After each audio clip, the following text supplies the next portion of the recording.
Hey guys, Cal here with a new video on Marvel's Spider-Man 2.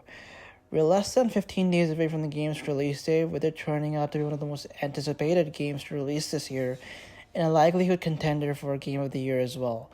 And if you're one of those people who are still wondering as to which edition of the game to buy, as there are many, then this video is for you, as I'm going to be breaking down each and every edition being offered by PlayStation to determine which, in my opinion, is the best one to go with. If you're excited to learn more about new details of Spider-Man 2, then definitely make sure to hit that like button and subscribe to the channel to be updated on any important Spider-Man 2 news or content.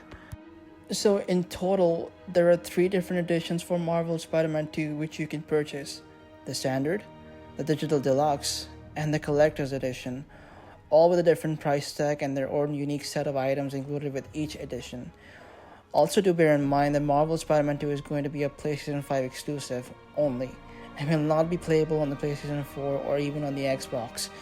Not to mention that there are some pre-ordering incentives for those of you who decide to purchase the game before the release date of October 20th, which will include Shadow Spider's suit for Miles and the Arachnid suit for Peter Parker, which of course includes their color variations as well.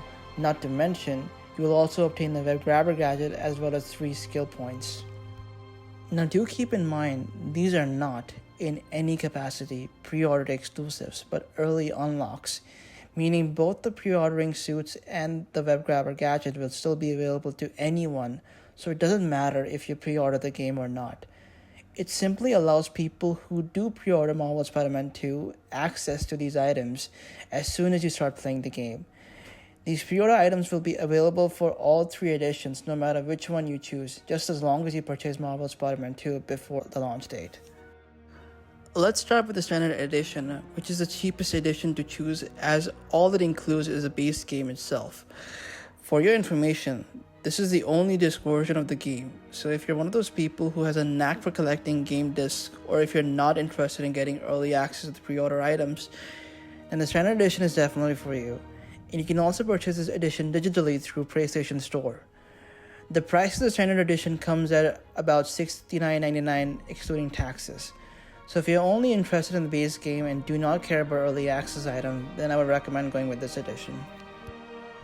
Let's move on to the Digital Deluxe Edition, which is the second most expensive edition available only digitally through PlayStation Store. Remember that this edition does not have a disc version, so it is out of the question for game disc collectors. This edition includes 5 unique suits for Peter, which are the Tactical, Arantia, 25th Century, Stone Monkey, and Apocalyptic suit, and 5 suits for Miles, which are Agamat, Red Spectre, Encoded, Biomechanical, and Tokusatsu suit. The designs for these suits were crafted by separate artists, with the only means to obtain is through purchasing the Digital Deluxe Edition. Not to mention, alongside the suits, you will also receive some additional photo mode items and 2 skill points, while also already including the pre-order bonuses. The Digital Deluxe Edition is going to cost you $79.99 excluding taxes, so there's a $10 jump when compared to the Standard Edition. So if you're interested in any of the mentioned items, then this version is for you. Now, let's say you want to buy the disc version of the game, but you also want the bonus items included in the Digital Deluxe Edition. Well, Insomniac confirmed that upon the game's release, you can purchase an individual DLC upgrade to the Digital Deluxe Edition so you can get all its bonus content. The pricing of this upgrade will be the difference between the prices of the Standard Edition and the Digital Deluxe Edition, so around that $10 price tag. Last but not the least, we arrive at the Collector's Edition for Marvel Spider-Man 2, which consists of a Digital Deluxe copy of the game, which you can obtain by inputting the game code provided on the PlayStation Store, a steelbook display case, and an incredible 19 inches of goodness in the form of a Collector's Edition statue, featuring both Spider-Man fighting against Venom.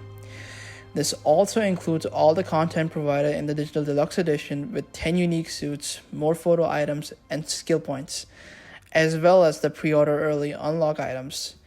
This edition is for die-hard Spidey fans specifically, with a price tag of a mind-numbing $229.99 excluding taxes, while also keeping in mind that this is a limited edition with a limited stock as well. The best place to get your hands on this is either from PlayStation Direct or retailers like Best Buy, GameStop, or Amazon. Now that we've covered what each edition contains and their price tags, let me give you my opinion on them so you can ultimately decide which edition is worth it to you. The collector's edition essentially has you pay an extra $150 simply for just the 19-inch statue and the steelbook display case.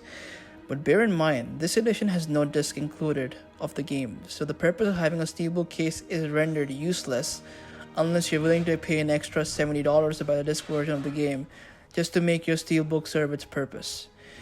Additionally, if I say so myself, the statue does look amazing to have, but if you talk about the vast majority of consumers, the $230 price tag will not justify the worth of the statue in their eyes, which means the real decision for the vast majority of people will be between the standard edition or the digital deluxe edition. Based on many of the digital deluxe editions that I've played of other games, this one feels worthwhile as you get 10 completely original suits to utilize, but given that, I would still consider the standard edition as the GOAT, because let's say you buy the standard edition, but you want to also buy the digital deluxe edition to get access to any of the new suits. Well, as I said before, Insomniac's given consumers the option to upgrade the digital deluxe edition from the standard edition for a $10 price tag. So you will always have the option to upgrade if that's what you want to do, which makes this the better option, as the last thing you want is to purchase the digital deluxe edition and not utilize any of the features included in it. Now, the next question is whether you should pre-order the game or not. Well, my opinion on this is that if you are 100% sure that you will be playing a game come launch day, then you may as well go ahead and get those early access items. But even if you don't, do remember that you are going to eventually get those early access items, even though you'll need to play the game for a few hours to get them.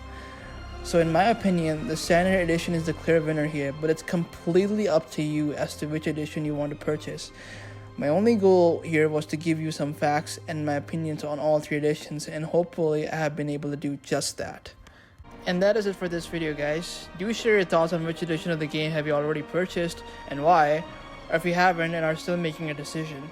If you enjoyed this video, please make sure to like, comment, share, and subscribe to the channel. Thank you for watching. Goodbye.